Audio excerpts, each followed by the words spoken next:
బోళాగా మాట్లాడేస్తున్నాం కదా అనుకుని ఫ్రాన్స్ అధ్యక్షుడు మ్యాక్రాన్ మొన్ననే రెండోసారి ఎన్నికైన తర్వాతన కాస్త దూకుడు పెంచాడు.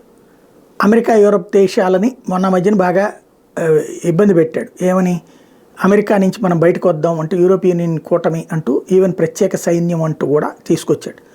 దీంతో యూరప్ దేశాల్లో అధినాయకత్వాలకి మ్యాక్రాన్ మీద కసిపెట్టింది. అదే సమయంలో అక్కడ ప్రజలకు కూడా భయం పట్టుకుంది, ఈడెక్కడ వెళ్ళిపోయి విడదీసేస్తాడు అని.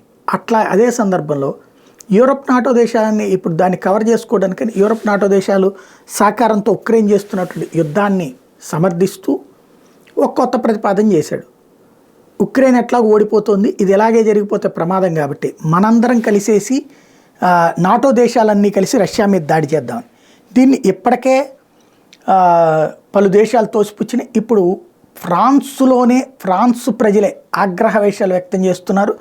మ్యాక్రాన్, నువ్వు యుద్ధం చేయదలుచుకుంటే మన సైన్యాన్ని మన దేశాన్ని వాడబాక, నువ్వు ఒంటరిగా వెళ్ళి యుద్ధం చేయిపో అంటూ రోడ్డెక్కి ఉద్యమాలు చేస్తున్నారు వీకెండ్స్లో.